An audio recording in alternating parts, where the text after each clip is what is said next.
All right, ladies and gentlemen, your boy John here again with another installment of the Counter Revolution podcast. Uh, Today, I want to respond, I want to react to a video that I watched. Um, and okay, so Pastor Doug Wilson, he is the pastor over there in Moscow, Idaho, Christ Church. Um, he has been going around, he has been getting a lot of opportunities to be interviewed by the national media because uh, what they want to do, the media, the leftist media, CNN, New York Times, Washington Post, and all this, NPR, is they want to put him out there as a scaremongering tactic, right? He is a Christian who says, rather boldly, that he's a Christian nationalist, that he wants America to be a Christian nation.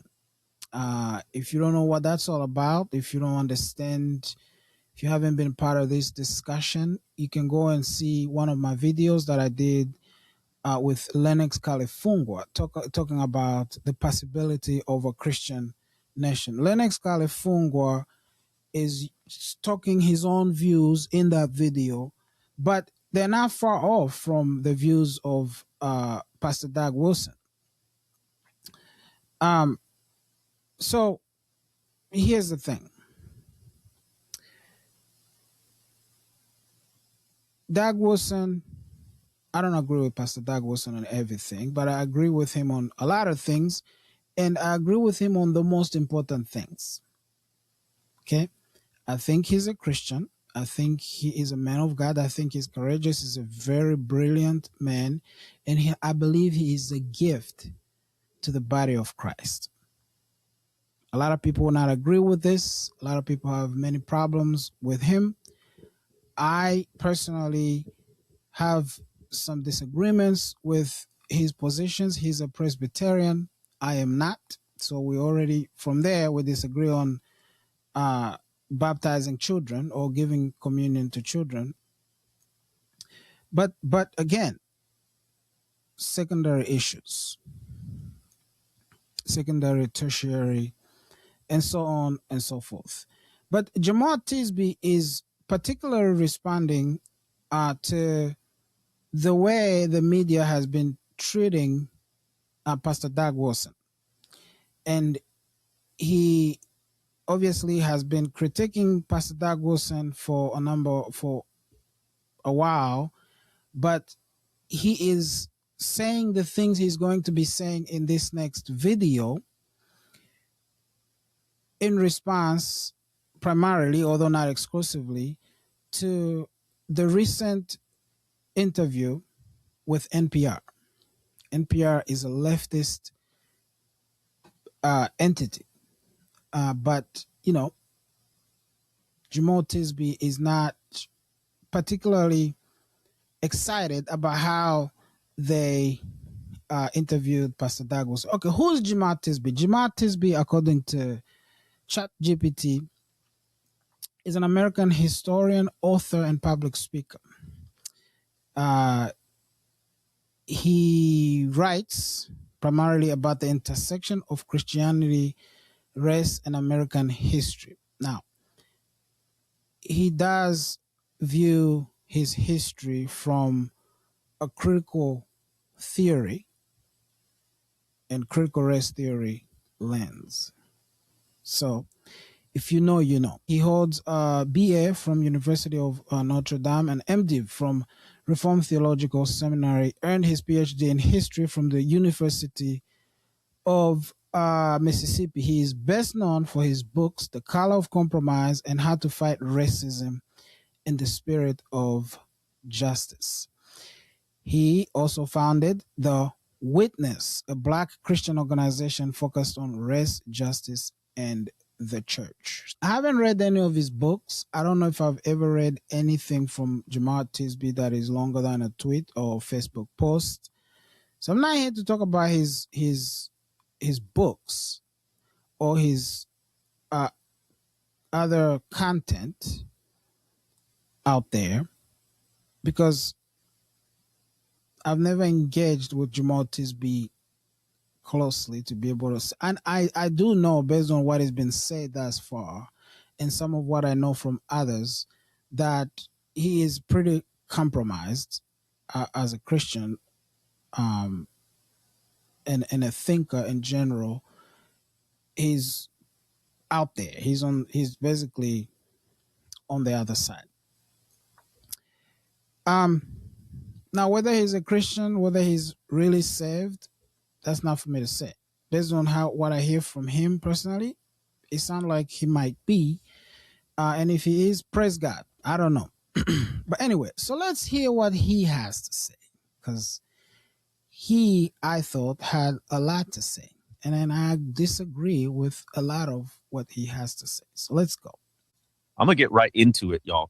So I'm talking about how the media keeps getting Doug Wilson wrong. And it's not what you think. It's actually not their understanding of his theology. I'll get into that in a moment, but they're actually doing their homework on Douglas Wilson and what he believes. So I think the questions are good and pointed, especially in this NPR interview, but it's how they are doing the coverage. So number one, let's establish that this guy, Douglas Wilson, a Christian nationalist, dominionist pastor out of Moscow, Idaho, is getting tons of press coverage, particularly in the last year. So just a few months ago, CNN did this in-depth on-location interview called Inside Doug Wilson's Crusade for Christian Domination in the Age of Trump. The Wall Street Journal did a profile on him, the man leading Christian nationalism's rise under Trump. The New York Times podcast, Interesting Times with Ross Douthat, did an episode called Christian Nationalism versus Clown World. Are you getting the picture that mainstream media is covering this individual, Douglas Wilson, and the ideology he represents to a greater and greater degree? Now, to this NPR episode in specific, BuzzFeed even covered their coverage of Doug Wilson. So there's an article out in BuzzFeed that says Idaho pastor is going viral for his crazy views on women's voting rights, and here's how the internet is reacting to it. So let me give you just a couple of those reactions. Quote, "Why is this a whole conversation in 2026? Another one, "We are underreacting," to which I say 100% I agree. Another one, this is kind of funny, says, "My husband can't find the ketchup in the fridge. I will be voting for myself." So obviously a woman in this case saying, look, you want to take the right to vote away from women? My husband can't even find the ketchup in the refrigerator. I'll be voting for myself. Thank you very much. I forgot to say that as I listened to this already earlier, at least this part, it struck me that, and you can hear some of the titles that he read off from other media entities, that everyone responding, not everyone, but this guy, is really doing this for women. So here's what I mean. He finds that particular comment interesting enough to add some additional commentary, because the wife thinks that her husband is such a buffoon that she can't trust him to vote on her behalf, right? Mind you, Pastor Doug Wilson and many others are proposing a household vote, which is to say that it's not really taking the right away from women per se. It would take it away from a lot of women, especially those who are married or who are living in a house with a male as a household, as a head of household. Um, but technically speaking, they're not asking for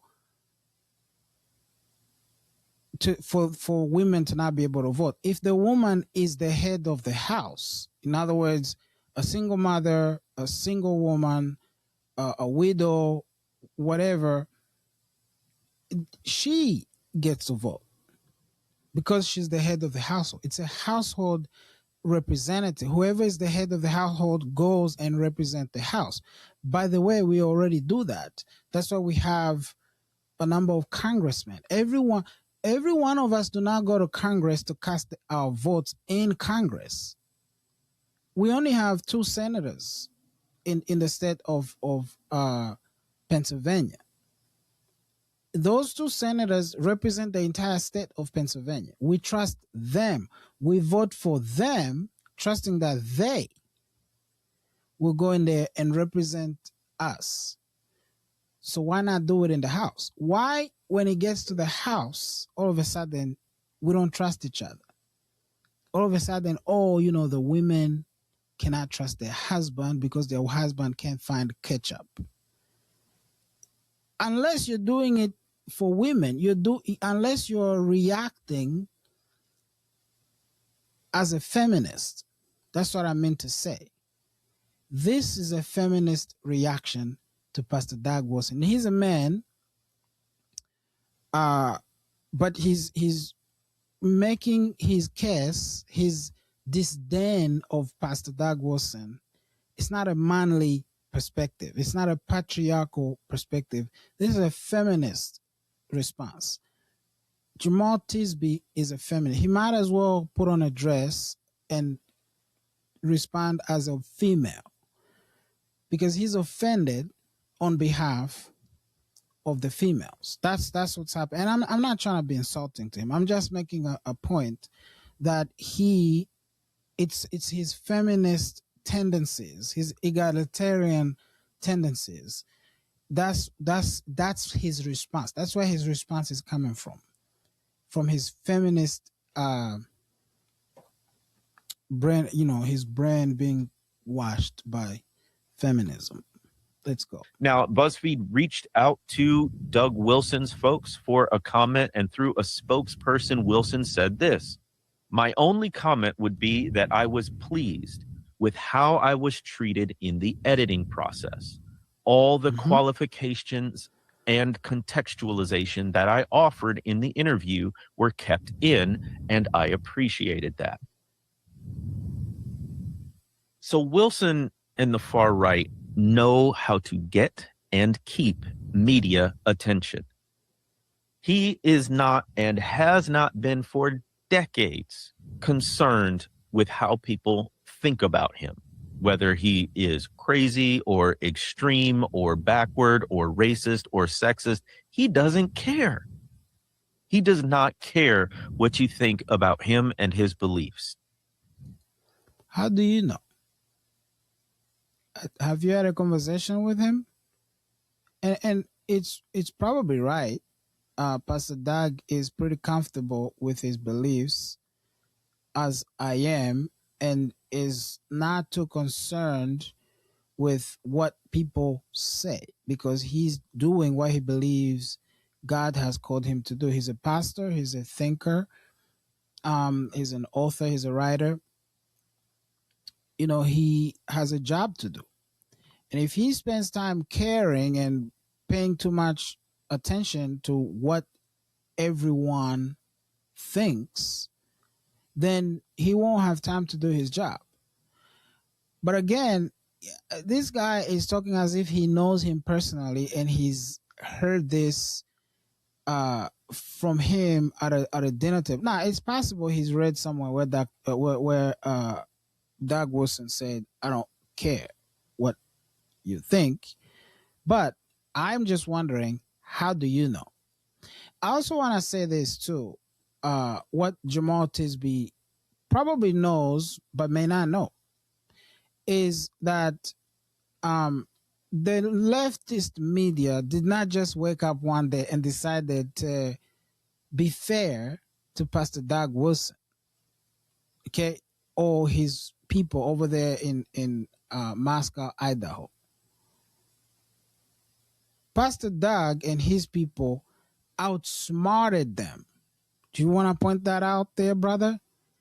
The media, CNN, does not just wake up and say, "Hey, we're going to share this guy's view in a fair and clear and direct way." No, they didn't. You know what happened there, brother? Pastor Doug Wilson and his crew, they record to, in order for them to sit down with you, the part of the deal, they have to record their own version of the events. They have to record their own version of the interview. And part of the deal is you're going to share my views as I'm sharing them in context as I'm explaining myself. If not, I'll release the full version. So it's insurance policy. They have insurance policy. Do you know that? Has anybody told you this, brother? I hope they did, because that's what's happening. The national media, NPR, does not just get fair towards a Doug Wilson. Are you kidding me?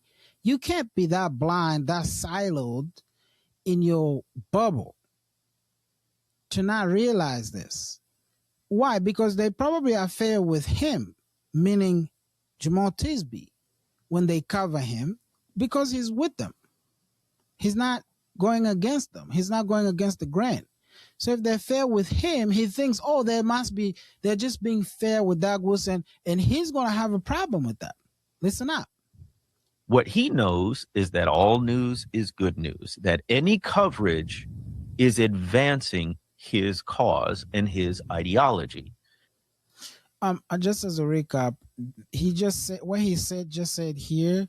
He's saying after he said that Pastor Doug Wilson doesn't care what anybody thinks about his views. So then now he's saying what he knows is that any news is good news. Any media coverage is coverage. And so we're just going to go out there, talk to the media, whether they cover us in fairness or not, whether they say the things they say about us, we don't care. We'll just be out there because all press is good press.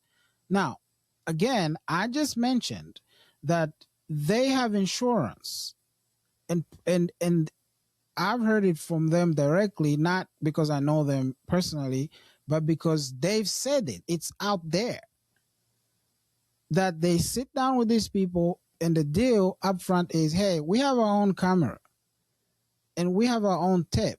So if you go and try to slander us, we're going to expose you as the fake media that you are, as the propagandist media that you are, if you don't share exactly what we're saying.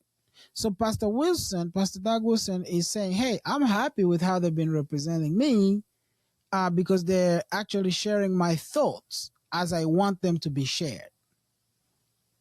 I don't think there's anything wrong with that. But again, our feminist brother here, he has a problem with it. And it will keep happening because the system feeds itself. It's mutually reinforcing. So this interview that NPR did is getting tons and tons of traffic, comments, commentary, including mine. And so that's good for business. That's good for fundraising. That's good for the existence of the organization. So they're going to keep doing stories like this on Wilson or similar. And it's good for Wilson and his camp because they're getting mainstream media coverage, which for years they've never been able to crack through, but now can't even stem the tide of coverage.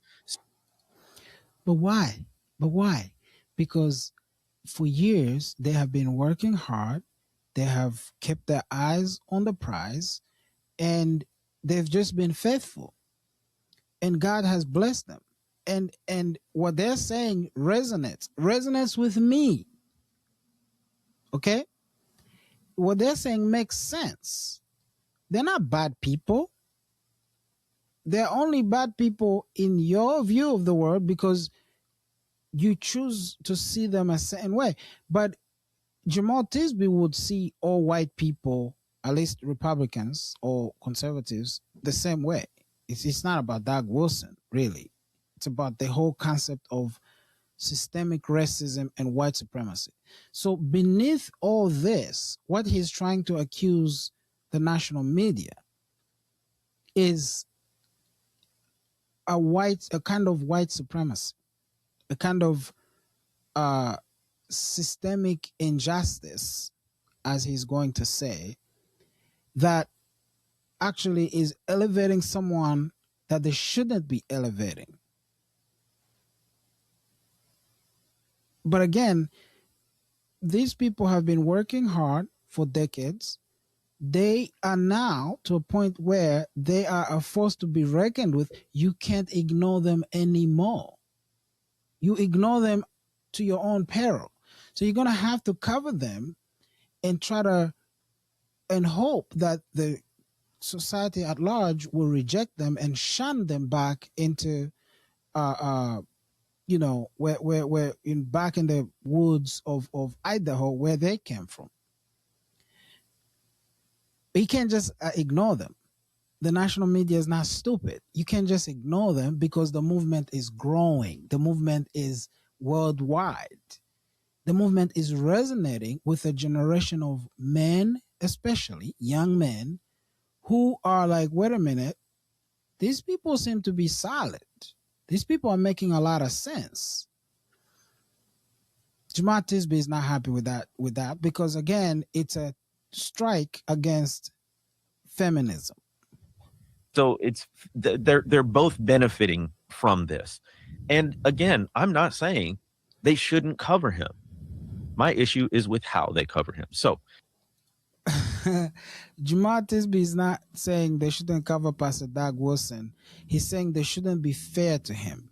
Again, I don't understand how he hasn't done his research to realize that the national media is not covering Doug Wilson the way they are out of their own kindness, out of their own desire to be fair. That doesn't exist. The New York Times does not just cover you fairly if you're Doug Wilson, unless you have something against them, something over them. In this case, Doug Wilson has the means to take a video, a clip of a part that they grossly misrepresented him, not only sue them, right, but expose them to the rest of the country, to the majority or the half of the country that would give him a hearing. Because all Fox News and Newsmax and all these right-wing entities need is such a falsehood to blast on their TVs and let the rest of the country know, you see what CNN is doing? They can't even cover a man who self-admitted he's a Christian nationalist. They can't even cover him fairly just to show his ideas to the world. So in their minds, they're hoping that the progressive culture that we live in would just reject the ideas. Unfortunately for them, the ideas make sense. Because, for example, we're in the numbers, not Generation Mesa, the numbers show that we're in the predicament we're in today. Because a lot of people, especially women, who vote, they don't vote with their minds, they vote with their emotions. So they're voting in these whack jobs like Zoran Mandami, who are going to enslave all of us in the end. This guy, I don't think he cares about that. He's happy with Zoran Mandami, this guy. The NPR interview is called "The Pastor Who Wants to Repeal Voting Rights for Women is Becoming More Mainstream." You can look up this interview for yourself. It's on the NPR Newsmakers program. The pastor who wants to repeal voting rights for women is becoming more mainstream. Layla Fadel was the journalist who interviewed him. She did a phenomenal job. I watched and listened to the entire interview. It was over 40 minutes, and I would boil down the crux of the interview to this exchange. It's a little bit extended quote, so bear with me, but I think it's the whole game right here. So Layla Fadl asks Wilson, with so many evangelicals, as you mentioned, in the administration that are connected to your church, do you feel in this moment that your religious worldview is closer to power than it's ever been? That your vision of what the U.S. should be is closer? To which Douglas Wilson responds, again, bear with me. I think it'd be fairer to say that my vision of what the intersection of theology and politics should be, our theopolitical vision, is getting a hearing. We've been teaching and preaching and talking about these things for 40 years, and 20 years ago, the faithful would listen to it, and that was great. In the last 5 years, we've gotten much more significant hearing than we ever have before, where people are actually listening to what we say, are actually able to reproduce what we're saying. So, and this is a backhand compliment to you, meaning Layla Fadl, but the reporters I've been talking to over the last few years have come prepared. The last 5 reporters I've talked to, I've commented to my friends, man, they know what they're talking about. They knew, they came in to the interview knowing what our positions were rather than coming in half-cocked, half-baked, and then misrepresenting them. And what that means is we're getting a respectful hearing. Maybe not a friendly hearing, but we're getting a respectful one. And that is progress compared to the way it was before. That's the whole ballgame, folks. These lines right here. And what that means is we're getting a respectful hearing. I agree. And I watched the whole interview myself, and I thought to myself, that is the most important, probably. And then Pastor Dag, and the whole interview was great. I highly recommend it. He said a lot. It was a pretty good 40 minutes well spent. I imagine it was longer than that. They cut it down to 40 minutes. But she was, in fact, prepared, just like the CNN lady before her, and just like the others before them or in between. They know what Doug Wilson is saying because Doug Wilson says them publicly, clearly, and repeatedly, unflinching, confidently. And it makes sense. A lot of us are listening and respecting because it makes sense. These are people who have been shouting from the rooftops for decades. And now people are beginning to realize, wait a minute, they were right. We're just late to the party.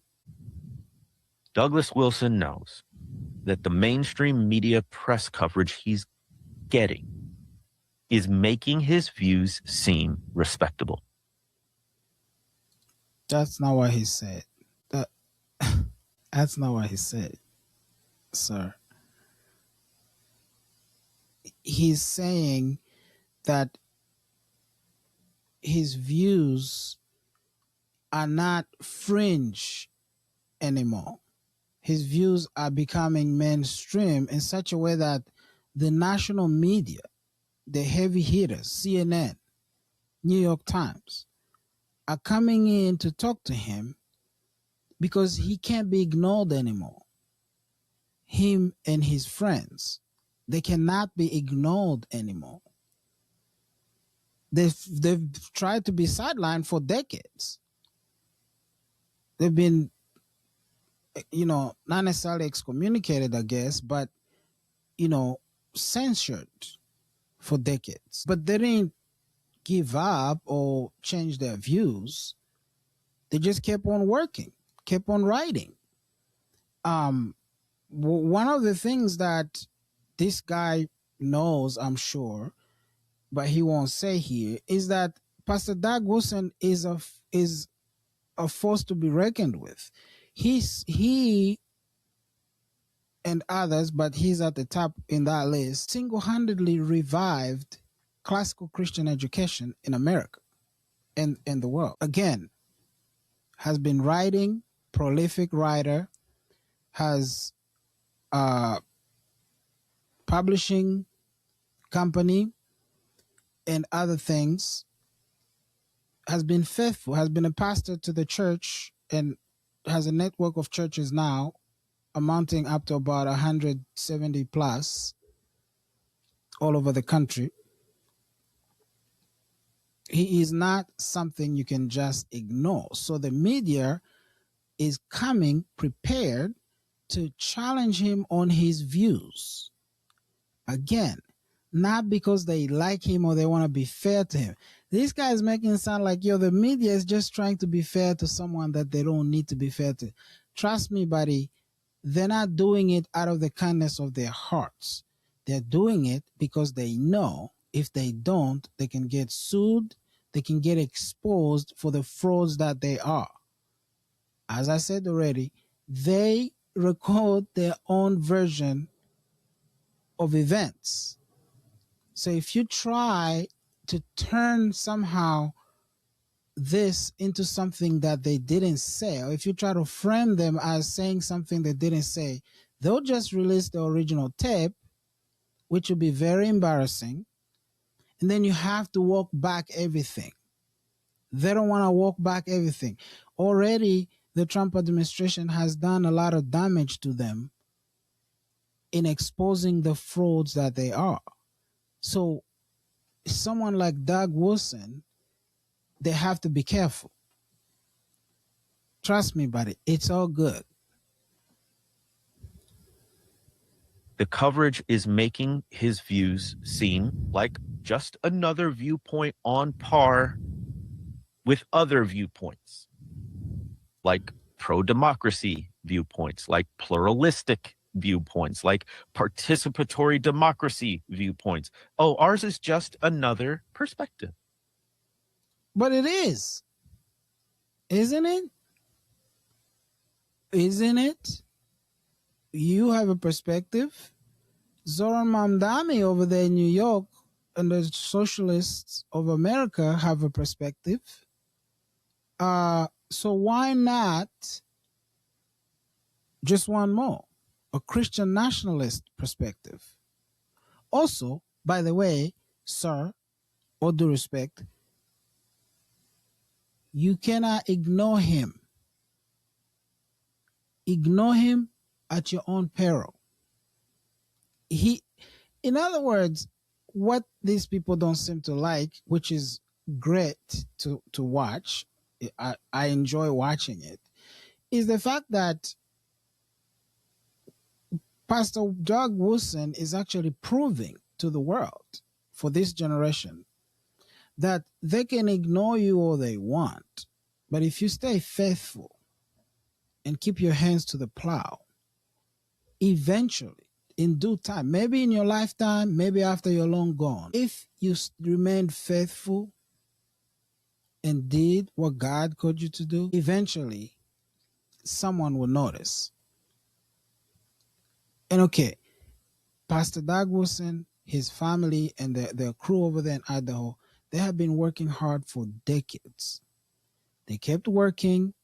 And one of the things I appreciate about them, at least from what I can see from a distance, is they're not doing this to get famous. They're just doing this because they believe this is what God called them to do. And if they become famous, it is what it is. It doesn't strike me as they are just trying to be famous. No, they're trying to be excellent. And if you look at their content, if you look at his writings, his work ethic, their own business. And so that's frustrating to guys like Jemar Tisby, because Jemar Tisby does not have the kind of influence that Pastor Doug Wilson has. And so Jemar Tisby is upset that NPR would dare to give him a fair hearing. Now, again, it's hard for me to believe that Jemar Tisby does not realize, has not done enough research to realize that CNN, NPR, and all these guys are not doing it out of the kindness of their hearts.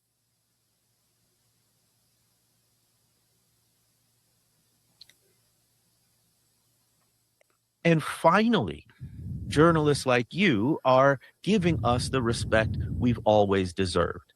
You're coming in knowing exactly what we believe, and even if you disagree, you are informed. Now, there's nothing wrong with being informed, and journalists should come in having studied their subject, but understand how Wilson and his ilk are interpreting this. It's as a sign of respectability.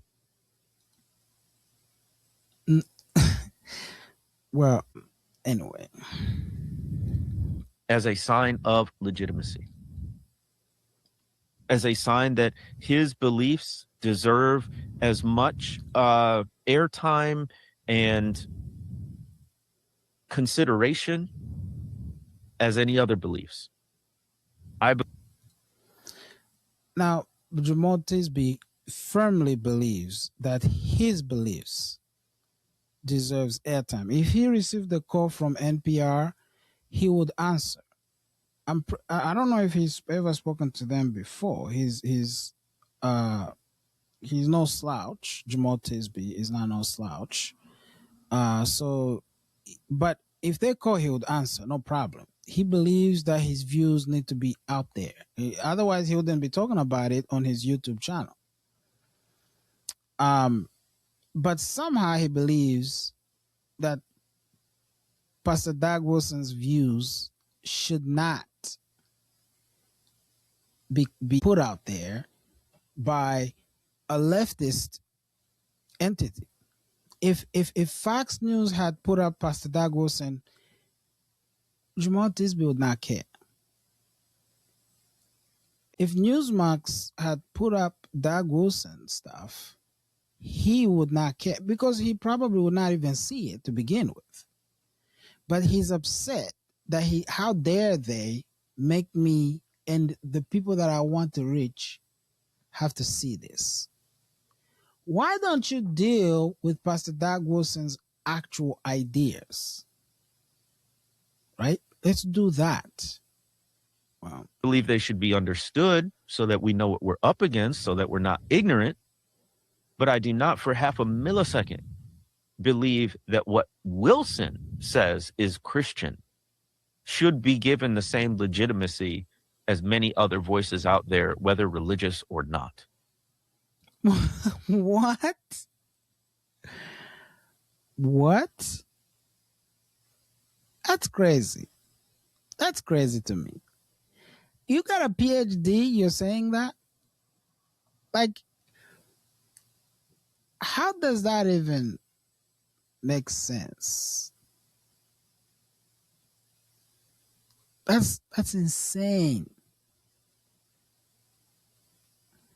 Oh, we should know the ideas. I mean, we should know what we're dealing with. Really? Well, how are you gonna know?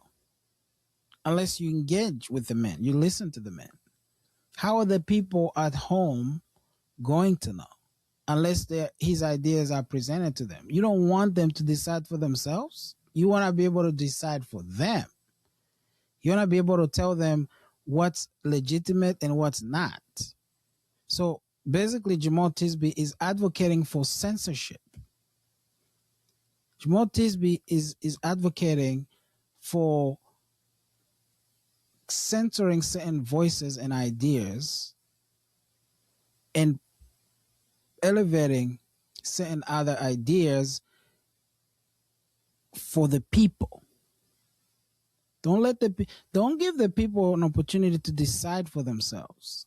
The people can't decide for themselves. Jemar Tisby has to be there as gatekeeper to decide which Christian voice is legitimate and which Christian voice is not, and also which Christian voice should be amplified and which Christian voice should not. I haven't seen all his content. I haven't seen what he talks about.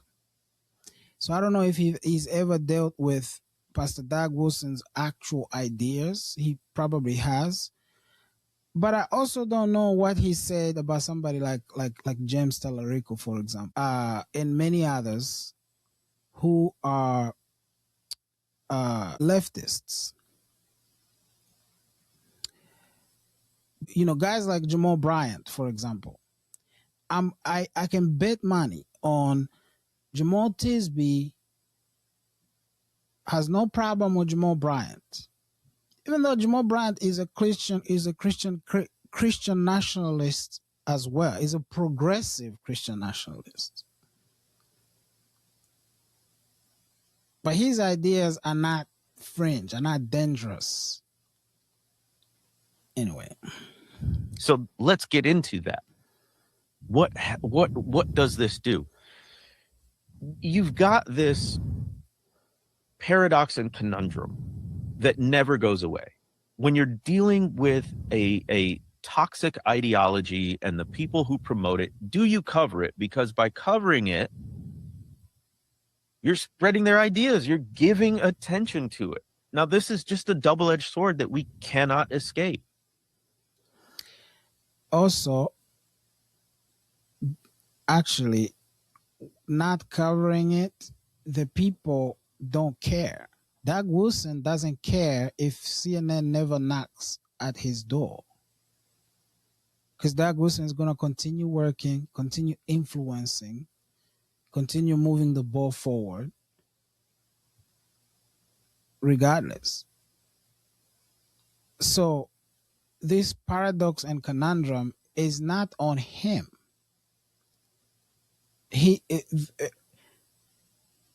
My understanding of those kind of people like Doug Wilson, Al Mohler, and many others is that their focus is on the people directly in front of them and those who will listen. And so they stay faithful to the people directly in front of them, their families, their local churches, and those who will listen, whoever that might be. If CNN knocks on their door, fine. If CNN does knock on their door, fine too. I don't know why Jemar Tisby doesn't understand this. And in general, as a scholar, a historian, I think it's better to know than not know, meaning I think it's better that he gets coverage and airtime than not, because I don't think it helps us not to be aware of who he is or what he stands for. But there is that consideration that his views are being spread. And here's the thing. Most of the people who tune in to NPR or CNN or these other outlets are not going to agree with Wilson. They're going to be appalled by it. They're going to be disgusted by it. But that still terrifies you, though, right? It still terrifies you because they're letting him speak for himself. They're not twisting his words. They're not cutting him off before he finishes his sentence. That terrifies you because you don't know for sure. You think that people watching NPR are not going to listen.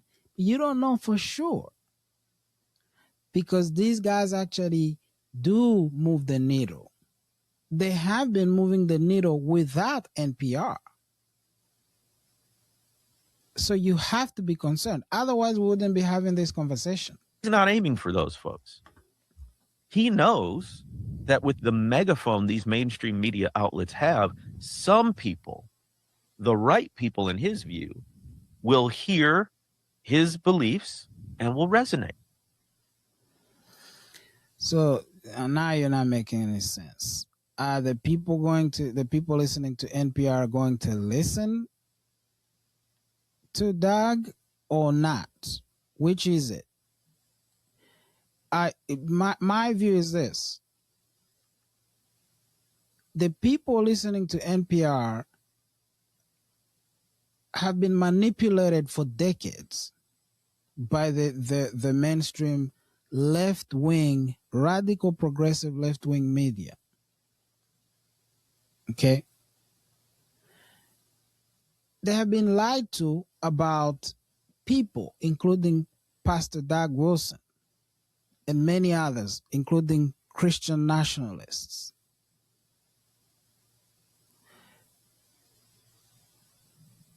So now, because Pastor Doug Wilson is a force to be reckoned with, you can't just ignore him. They have to cover him. But Pastor Doug Wilson is very smart, has a lot of very smart people around him. He knows how to cover himself so that you're forced to let him speak. Let him say what he's saying. Let him explain.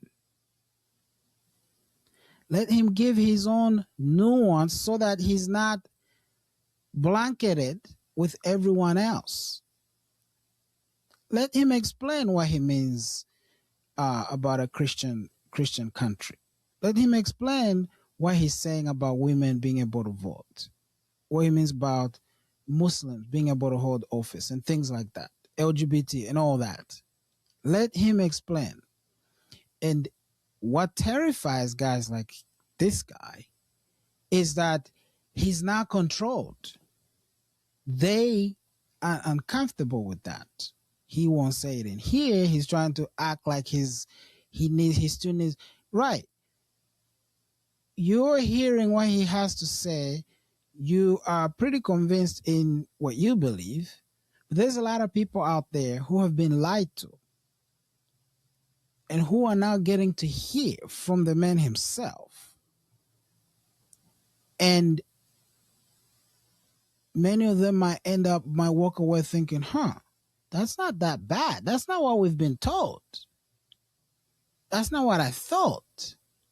I thought this guy was a monster. I thought this guy was, because if you listen to the NPR and the CNN, Doug Wilson is busting a lot of myths, is explaining a lot of things that what he said before that's been taken out of context. He's helping you understand. Well, now if you hear from him, you're like, well, if that's what you meant, then I don't see no problem with that. You're like, oh, that's not what they said. They framed it for me differently before.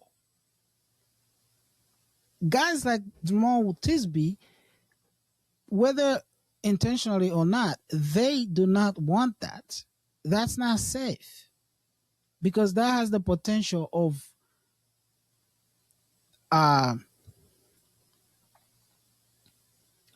making Doug Wilson's idea go even more mainstream.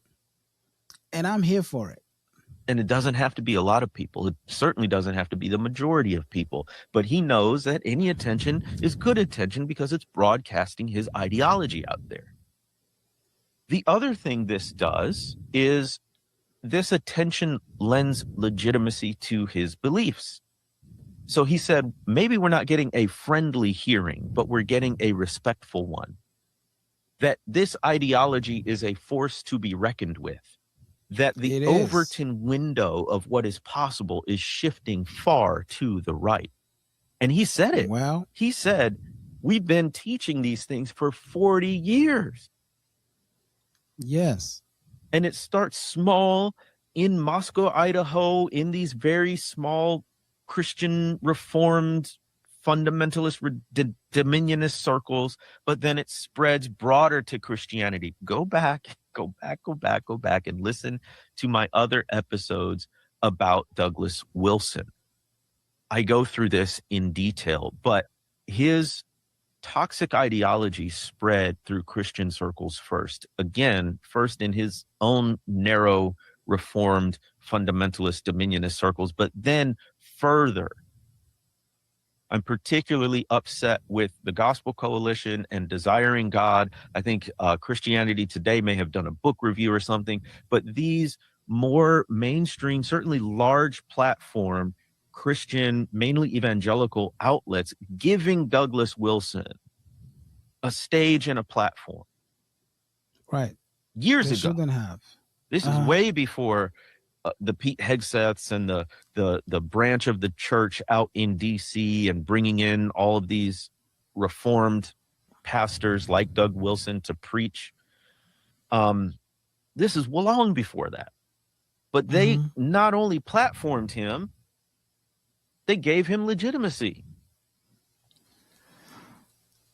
They didn't give him legitimacy, brother. He was always legitimate. It's just that basically he's one of those people that you turn around after years of trying to ignore him, of being uncomfortable with what he's saying, or after years of saying, "Ah, come on, you're being ridiculous," and turn around and look back, you're like, well, he was right. What's the alternative? But he's been asking these questions a long time ago. Again, he has been single-handedly, not single-handedly maybe, but he's at the center of the group of people that were part of the recovering of classical Christian education in America. Just think about that. That alone is amazing. Just that alone. Pastor Doug Wilson is the GOAT of the counter-revolution. He is the one of the original counter-revolutionaries. That's why I like him, in case someone has been wondering. And by the way, I'm not here to defend Pastor Doug. Pastor Doug can defend himself, and he does an amazing job of that. And he has a lot of others who are much more better resourced than me who can defend him. I'm just here because I recently also just watched the NPR interview. And as I listened to this guy, I thought what he was saying just was laughable. You know, they didn't give him legitimacy. Pastor Doug Wilson is legitimate. You might disagree with some of the things. You might even disagree with his quest for a Christian nation, which he'll probably never see in his lifetime. He's in his 70s. But you can't just dismiss him. They've tried. This is a classic case of you've tried to dismiss him. He cannot be dismissed because a lot of people resonate with him. He makes a lot of sense. He makes a lot of sense to me because he just goes out and says it. You know, the average pastor is trying to not rock the boat. But Pastor Doug Wilson proves time and time again that you can rock the boat and still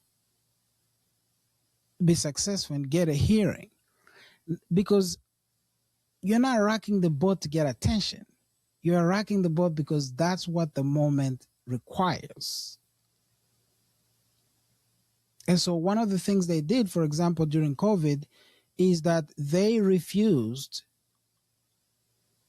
to close their church. They refused to not go along with the rest of society. And they inspired many others around the country, by the way. They clashed with the civil magistrate, the local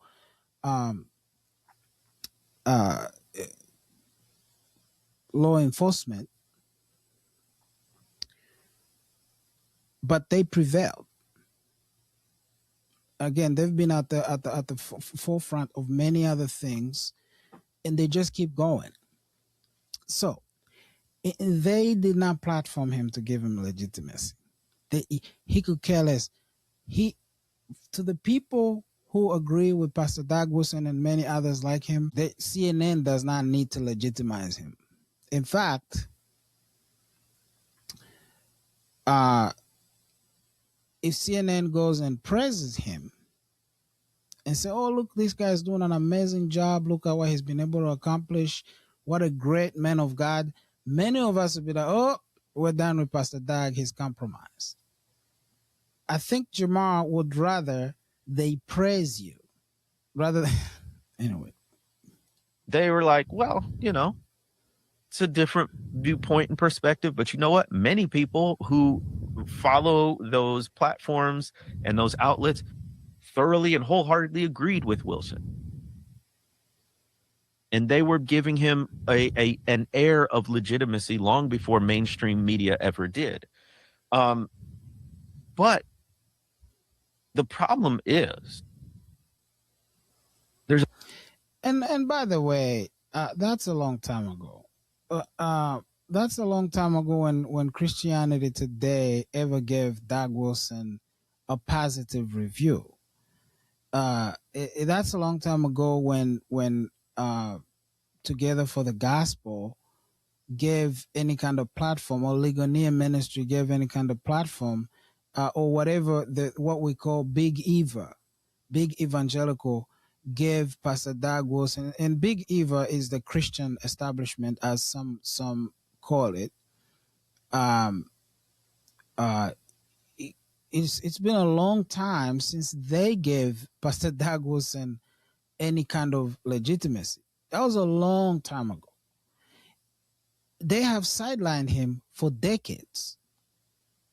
They have tried to ignore him, but he has emerged with a much stronger movement than they. Christianity Today is irrelevant today, but Canon Press is marching forth. In fact, recently they even attempted to buy Christianity Today. I don't know if that was a joke or not. They say it wasn't a joke, that they made a legitimate offer. Whatever the case may be, how things change. Together for the Gospel, irrelevant. Again, this guy, I choose to believe he knows these things, but for some reason he's talking to people who don't know what he's talking about. He's trying to make a case that is simply not there. You disagree with Pastor Doug Wilson, fine. But come on, you want to censor him?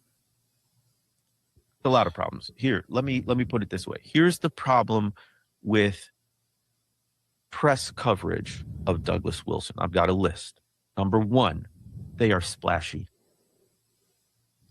They are oftentimes on site, on location in Moscow, Idaho.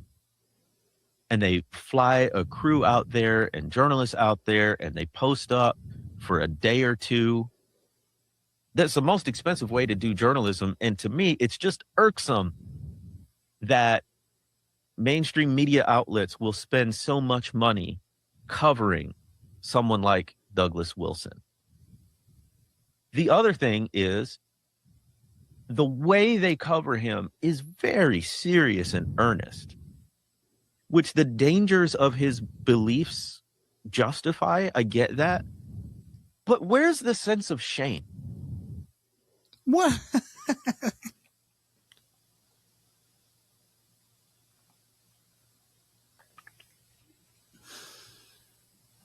A sense of shame? A sense of shame, brother? I look.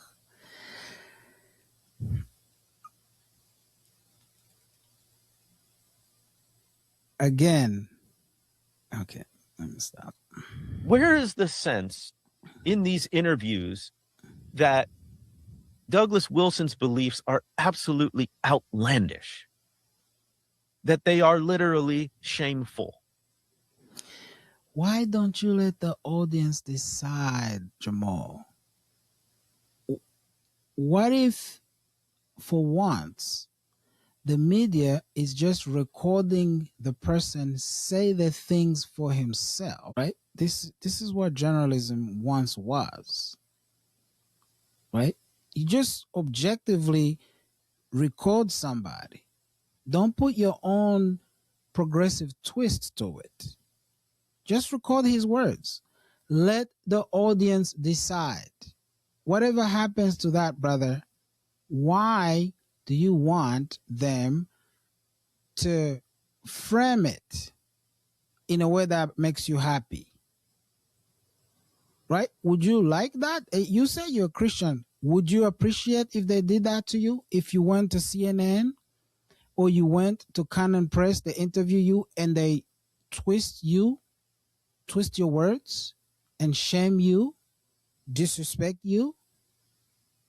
Why? What as a Christian, what do you possibly benefit from it? Why can't you just let the audience decide? And of course, you as the audience have decided, which is why you think it's shameful. Fine. You believe that. Why do you want the national media to do that for you? That's crazy, right?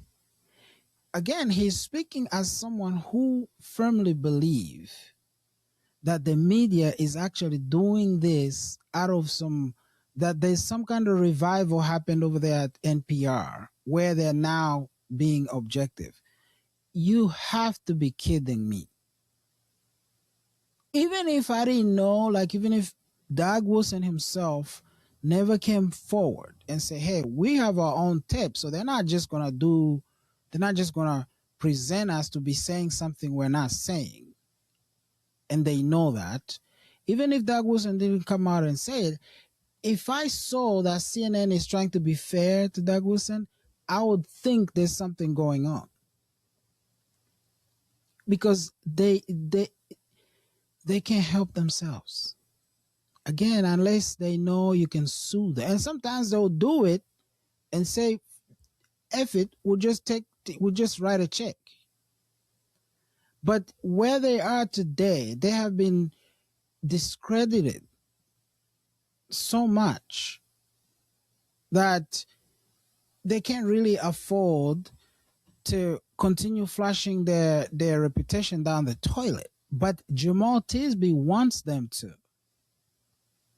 That is crazy to me. Someone that proclaims to be a Christian PhD. I don't know, brother. I do not know. And that he should be ashamed of holding these beliefs and promoting them.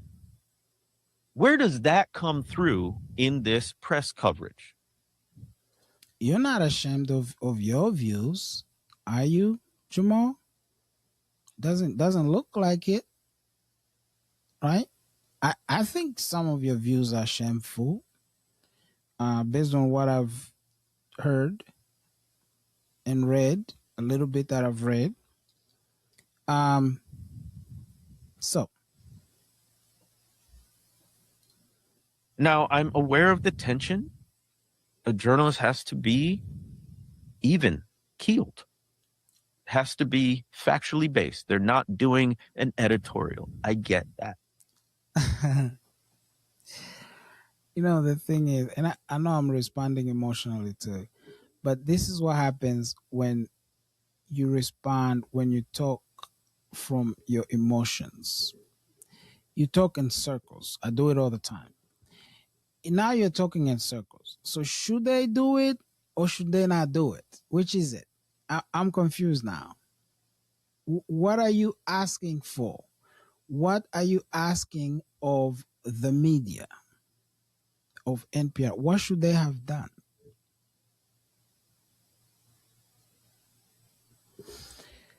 But there's got to be some way to say that these beliefs aren't just extreme, they're morally repulsive. Oh.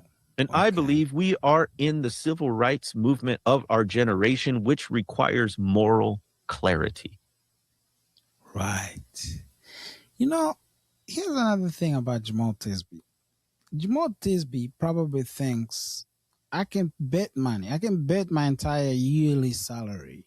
He thinks the ideas of Raphael Warnock, James Tallarico are good and legitimate and worthy of promoting.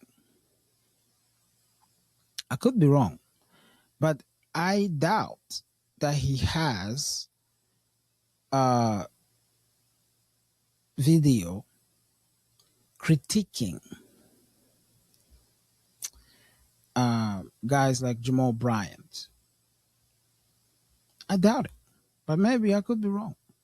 I'll acknowledge that now. I'm ignorant of it, but I highly doubt it. If he is disagreeing with them, it's a softball disagreement. It's a nuanced disagreement. And again, he thinks, I guarantee you, Martin Luther King is infallible. Okay, maybe that's exaggerated, but he thinks Martin Luther King is a model and that the civil rights movement is legitimate. I, of course, do not believe that. I think Martin Luther King was, at best, a neo Marxist. He was a progressive, that's for sure, but progressives are neo Marxists. Some of them know it, some of them don't, but it is what it is. Martin Luther King surrounded himself with committed communists. So, Black Lives Matter, Marxists. On and on and on we go. Jemar Tisby is one of them. And he's now telling us about moral clarity. You have got to be kidding me. And I don't believe that journalistic principles demand that there's no commentary on abhorrent, dehumanizing beliefs. Of course you don't. And by the way, if you go and look, CNN, NPR, they of course they've commented on those interviews and they've put their spin on it. It's just that Jemar Tisby does not want Doug Wilson aired in a way that Doug Wilson is able to explain himself and tell his story, explain his views in his own words. Jemar Tisby is uncomfortable with that. Jemar Tisby is uncomfortable of the potential that someone out there might realize, wait a minute, I've been lied to. I didn't realize that's what you meant.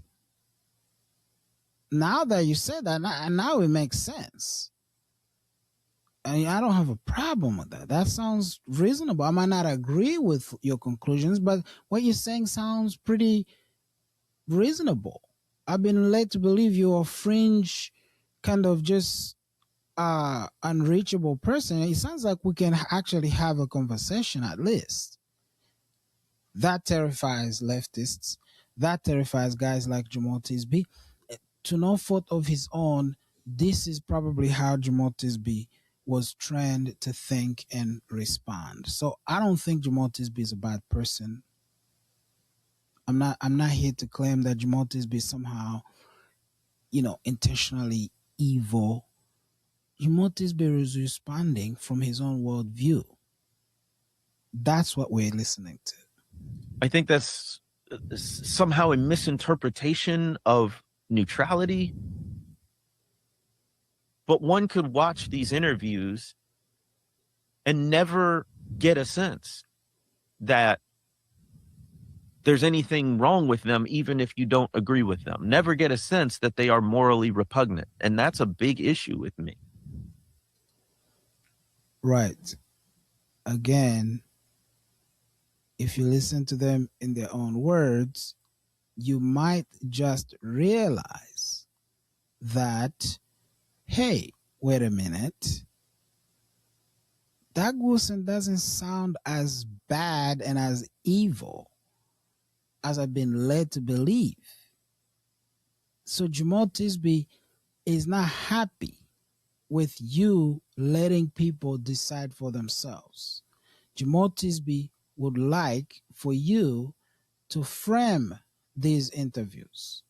He would like for you to add commentary that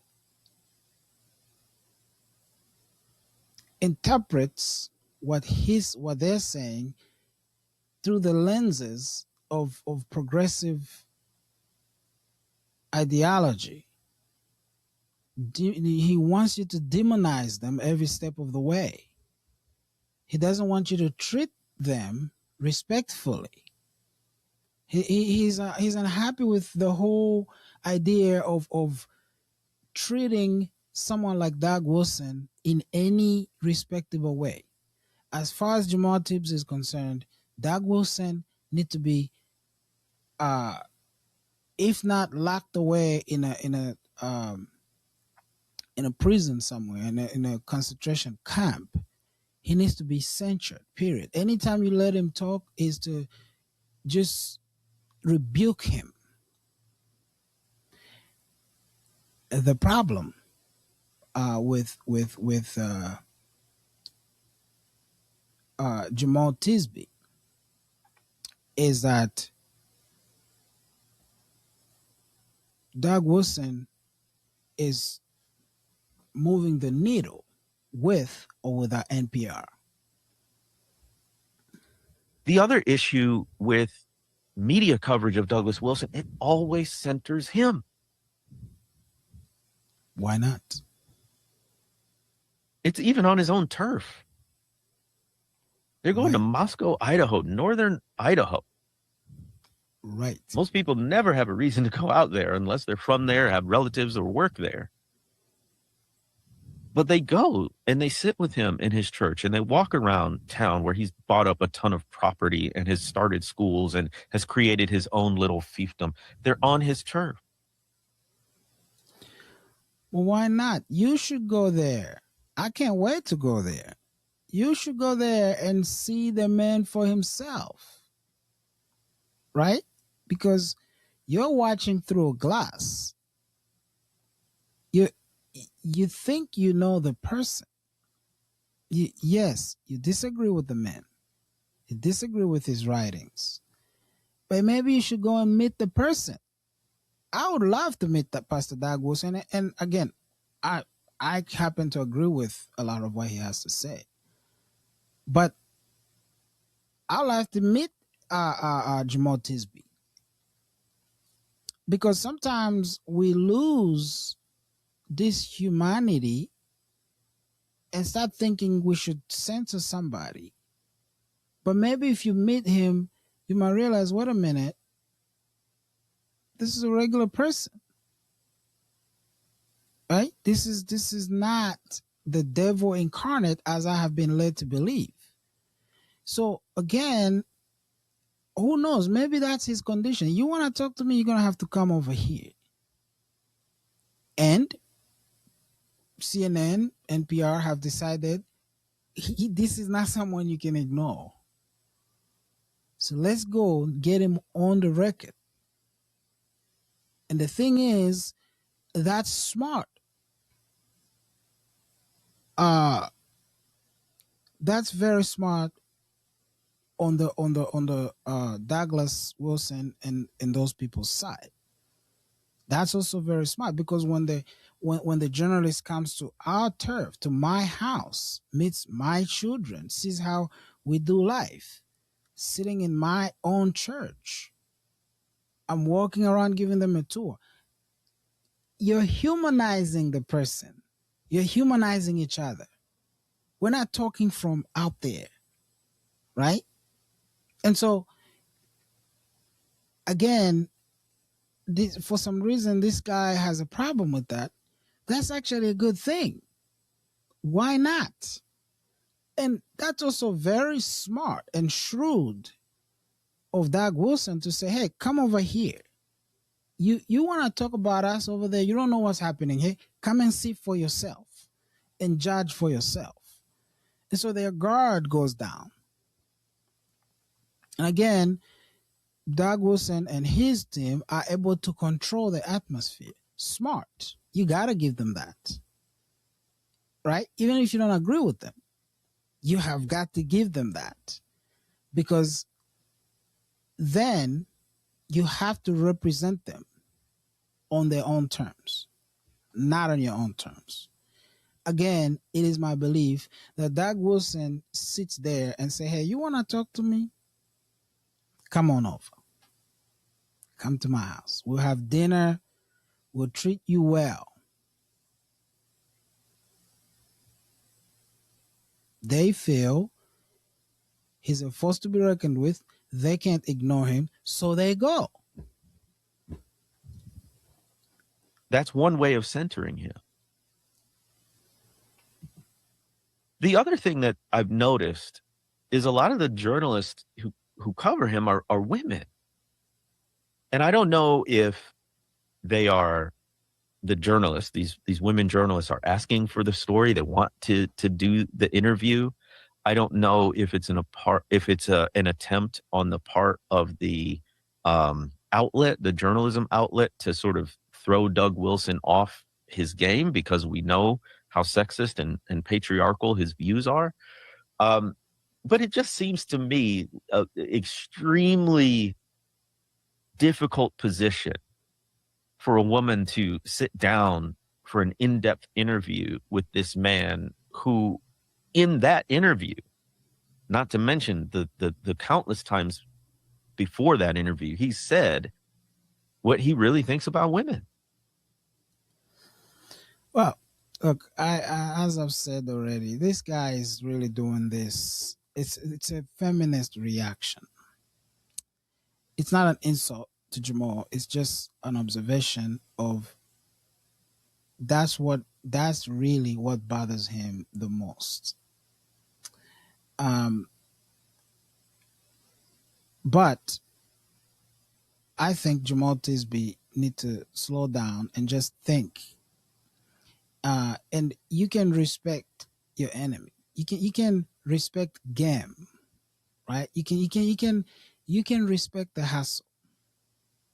You can look, observe, see how someone is doing something, and be like, you know what? I don't agree with you, but you're pretty smart. That's pretty smart. By the way, it's biblical. Jesus acknowledges the shrewd um, merchant. Anyway, I just wanted to react here. I don't have too much else to say.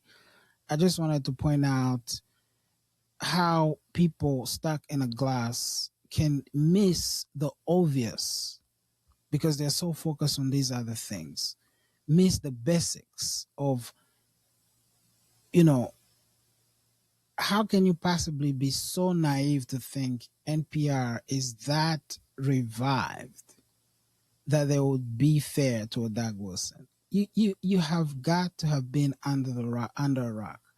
You have to do better. That's what I have to say. Do better.